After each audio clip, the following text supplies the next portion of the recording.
Hello and welcome to this week's episode of the Live Life Extraordinary podcast. I'm your host, Bianca DeLuco, and today on the podcast, we're going to be talking about high vibe habits and what energy is, why you should care about energy, and things that you can do to raise your personal vibration. So to get started, diving into what energy actually is. So if you've heard anything about like law of attraction and manifestation, you've probably heard that what you put out is what you attract. And there is some truth to this, right? It's not this magic magnet that you just walk out into the world and things literally flock to you, which is how a lot of law of attraction and manifestation teachers kind of present the concept of energy. I think it's a lot more subtle than that, right? You know, when you are at a party and someone walks in and they just light up the room, or there's someone in your social circle that really has a high vibration, you just enjoy being in their presence, or maybe you have someone in your social circle that you don't enjoy being in their presence, or someone at work who feels really dense and hard to be around, someone who's a really negative presence. You might notice energy if you walk into a room where there's an argument that's just taken place and it feels like you can cut the tension with a knife. These are all very subtle examples of how we feel energy all the time.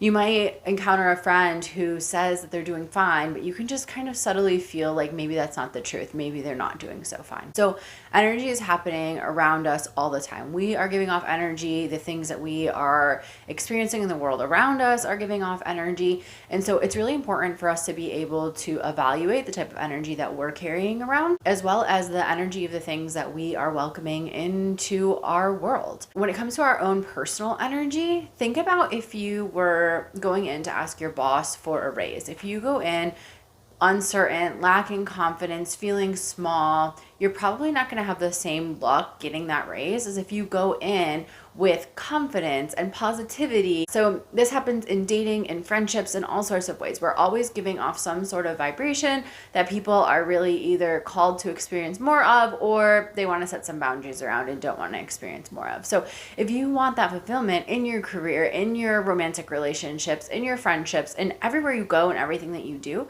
it's really important to be able to maintain your own personal energy. I think that our energy is really closely connected to our emotions. If you look at the emotional scale, you'll notice that at the very top of the scale, there are very high vibrational emotions like joy, peace, gratitude, love, appreciation. Those are some of the most positive feeling emotions that we can experience. Then at the center of our emotional scale, we find things like neutral, which are, as they sound, neutral. They're not very positive. They're not very negative. They're just kind of somewhere in between. And then at the bottom, we have things like grief, hopelessness, despair, and all sorts of things like that. Between the bottom and the middle, we have kind of ones that are still negative, but maybe not as powerful as, say, grief or despair. You might have something like powerlessness or fear or frustration. And then on the top of the scale, we have the same thing. We have emotions between neutral and between positive, like hopeful or peaceful or content or just okay. The way that we feel has a huge impact on our vibration that we're giving off. And so a lot of the things we're going to be talking about today are things that impact how we feel, which ultimately impacts the energy that we give off. I find that there are kind of three categories that we need to pay attention to when it comes to our own personal energy and what we're bringing in. The first category is consumption. And often when we talk about consumption, we're talking about food, what we're eating. And our food has a major impact on how we feel in the vibration that we're giving off. Think about when you're eating really dense foods like processed foods or desserts, or even like a lot of carbohydrates or things that are really loaded with like fats. You notice your body feels really sluggish and you feel kind of heavy, you feel kind of bloated, icky, things like that. Versus when you eat things like fresh foods, especially like fruits and citrus fruits especially, you feel a lot more bright, a lot more vibrant. So paying attention to what we're consuming, not just in food, but also in content. The media that you watch has either a positive vibration or a negative vibration. Social media has either a positive, negative, and it's not always one or the other. There's a lot of gray area too. We have things that maybe aren't grief and despair and maybe aren't joy and appreciation, but kind of fall more into those middle grounds that we were talking about earlier. So you want to think about the way that you are consuming things through all of your senses, through what you're looking at, what you're smelling, you're tasting, you're listening to, and that's going to be a pretty big indication as to how your vibration is going to be. So if you're consuming a lot of things that are lowering your vibration, it's time to do kind of a life audit to decide what you're going to continue to consume and what you need to set boundaries around consumption. The next of the 3 categories is surroundings. Thinking about the people you surround yourself with, the items you surround yourself with in your home, the surroundings outside of your home, in your community. If you live in a space that's like really cluttered, you'll find that your vibration is a lot lower than if you live in a space that has open and spaciousness for your energy to grow and expand. If you're surrounding yourself with people who are really negative and always dragging you down, versus if you're surrounding yourself with people who are uplifting you and giving you more positivity. Also, thinking about time that we spend outside. When we are outside, our vibration is much higher. Now, if you are someone like me who lives in the north hemisphere, you might find that it's a lot harder to do in the winter months, but notice how you feel in the summer months when you're spending a lot of time outside in the fresh air, in the dirt, with the sunshine. You probably notice a major difference in the way that you feel in your overall emotions and vibration compared to when you're spending all of your time kind of locked inside. And the last category is activities. So how you're spending your time. Think about how you feel when you're spending your time doing a lot of movement, whether that's yoga or dancing or exercising. You probably feel a lot more positive, a lot more energized than if you're doing things like spending time on the couch, spending a lot of time with technology, whether that's watching TV or scrolling on your phone. So being really mindful of where we're spending our time, how we're spending our time, and what things we're taking in through our 5 senses.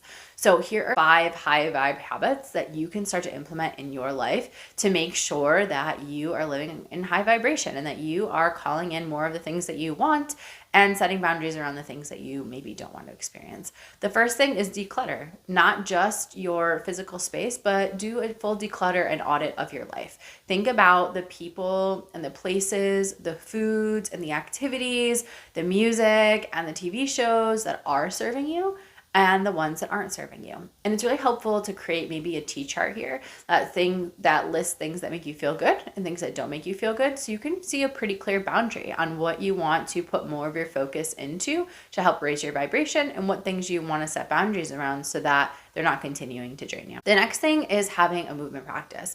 Now, a lot of us have a tough relationship with exercise, I find. We have this idea that we need to be in the gym 7 days a week for an hour in order to maintain our physical bodies, which can be helpful, of course, but any type of movement is a good form of movement. And I've really started focusing on the last several years, not just going to the gym, but doing all sorts of movements that I really enjoy, whether that's roller skating or downhill skiing, swimming, or dancing. It doesn't really matter how you move your body, but motion equals emotion. So if you do the same things you've always done, you'll feel the same way you always felt. If you're someone who's feeling really stuck in your life, that's a good indication that you're probably not moving your body enough and that energy is being trapped within you.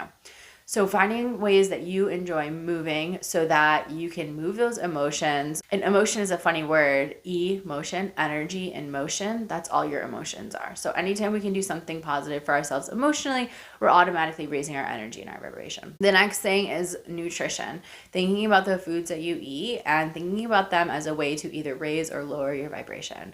When you're considering what to have for breakfast, lunch, dinner, a snack, a dessert, acknowledge how this item is going to make you feel. If it's going to be in alignment with how you desire to feel in your life. It's really easy to reach for another slice of pizza on a Friday night or reach for another dessert or sweet treat. And I think that we shouldn't demonize food because nutritionally, food isn't moral. It's not good or bad, right or wrong. But when we're over consuming some of these more dense and heavier foods, that's going to be limiting our energy and overall making us not feel great physically, mentally, emotionally, or energetically. So paying attention to our nutrition and what we're consuming to make sure that we're consuming a lot of high vibrational foods that help lift our energy up. Next is the power of a positive perspective playlist, or a PPP as I like to call it. This is a playlist compiled of a bunch of songs that really just help light you up and make you smile. If you ever think about taking a road trip, one of the things that people do is compile a playlist to listen to. When you go to the gym, you compile a playlist of songs that are going to lift you up and amp you up for that exercise or for that drive or for whatever you're doing. Sometimes I find that when I'm cleaning, one of the ways to like make that a more enjoyable task is by having some positive music on that's like uplifting me and making the task feel not so heavy. So creating a positive perspective playlist that you can turn on first thing in the morning or when you're having kind of a slump in your day to really start raising your energy and your vibration. The last thing you can do to really lift your energy is to work on your mindset. If you have negative thoughts all the time, it's going to create negative emotions and negative vibrations 100% of the time.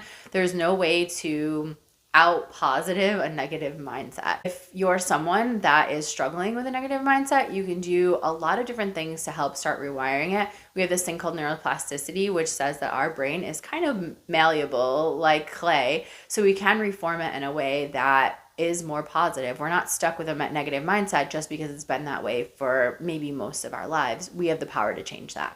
And if you're interested in more support in changing your mindset, next week's episode is going to be all about tools that I've used to personally rewire my mindset to have a more positive perspective on life and take action towards life of my dreams. So make sure you're subscribed if you want to tune into that episode. So this is a lot of information. I hope you take the time to really sit down and do that life audit and start to think about what activities you want to lean into.